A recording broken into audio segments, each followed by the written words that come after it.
Welcome to XY's Malayali's channel. Don't forget to subscribe.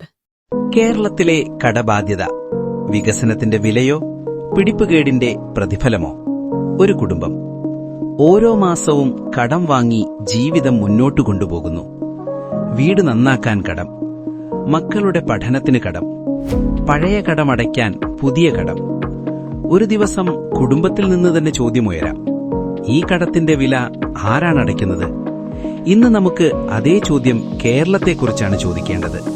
കേരളത്തിന്റെ കടബാധ്യത, വികസനത്തിന്റെ പേരിലുള്ള കടം, അതൊടുവിൽ അടയ്ക്കുന്നതാര്? കേരളം എങ്ങനെ ഇത്രയും വലിയ കടക്കെണിയിൽ വീണു? കേരളം ഒരിക്കലും പാവപ്പെട്ട സംസ്ഥാനമായിരുന്നില്ല. വിദ്യാഭ്യാസം, ആരോഗ്യം, സാമൂഹിക പുരോഗതി ഇവയിൽ കേരളം ഇന്ത്യക്ക് തന്നെ മാതൃകയായിരുന്നു.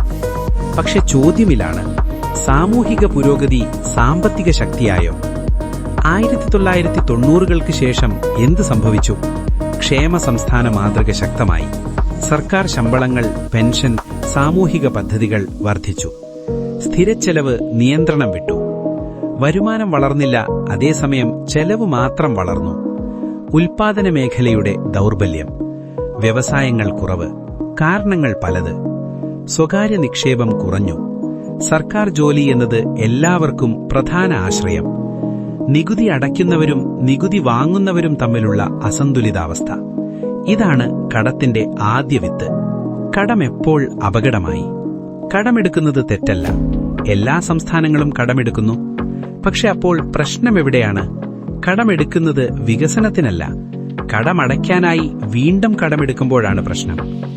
ഇന്ന് ഇന്ത്യയിൽ വലിയൊരു പങ്ക് പണം പോകുന്നത് ഏകദേശം 7% വരുന്ന ഗവൺമെന്റ് ജോലിക്കാരുടെ ശമ്പളത്തിനും പെൻഷനും പിന്നെ പലിശയ്ക്കും. അതിനുശേഷം ബാക്കി ഒന്നുമില്ല. അപ്പോൾ ഒരു കാര്യം വ്യക്തം, കടമെടുപ്പ് വികസനത്തിനല്ല, പഴയം കടം വീട്ടാനാണ്. മൊത്തം വരുമാനത്തിന്റെ 21% പോകുന്നത് മുൻപ് വാങ്ങിയ കടത്തിന്റെ പലിശ അടച്ചു തീർക്കുന്നതിനു വേണ്ടിയും 29% പോകുന്നത് ജീവനക്കാരുടെ ശമ്പളത്തിനും 19% പെൻഷനും വേണ്ടി ചിലവാക്കുന്നു. ബാക്കി വരുന്ന 31% മാത്രമേ വികസനത്തിനായി ചിലവഴിക്കുന്നുള്ളൂ. അതിൽ ചിലവാക്കുന്ന തുകയിൽ രാഷ്ട്രീയ പാർട്ടികളുടെയും ഉദ്യോഗസ്ഥരുടെയും കൈക്കൂലിയും കമ്മീഷനുമെല്ലാം കഴിച്ച് ഏകദേശം 20% മാത്രമാണ് ജനങ്ങളുടെ ആവശ്യത്തിനായുള്ള വികസനത്തിനു വേണ്ടി ചിലവാക്കുവാൻ ബാക്കിയുള്ളത്. ഇതിനെല്ലാം അപ്പുറം ഗവൺമെന്റ് ധൂർത്ത്. മന്ത്രിമാരുടെയും MLA-മാരുടെയും പേഴ്സണൽ സ്റ്റാഫിന്റെ ശമ്പളവും ആജീവനാനന്ദ പെൻഷനും, കൂടാതെ ആഡംബര ജീവിതവും. പുതിയ പുതിയ വാഹനങ്ങൾ വാങ്ങുക, വലിയ വാടകയുള്ള ആഡംബര വസതികളിൽ താമസിക്കുക തുടങ്ങിയവ സ്ഥിരം കാണുന്ന ധൂർത്തിന്റെ ഉദാഹരണങ്ങൾ മാത്രം. മന്ത്രിമാരുടെ വലിയ മെഡിക്കൽ ബില്ലുകൾ കാണുമ്പോൾ സാധാരണക്കാരന്റെ കണ്ണു മഞ്ഞളിക്കും. ഇതിനപ്പുറം വികസനത്തിന്റെ പേരു പറഞ്ഞ് കുടുംബസമേതം വിദേശയാത്രകൾ. ഇതൊക്കെ കടം വാങ്ങിയ തുക കൊണ്ടുള്ള ചിലവുകളാണ്.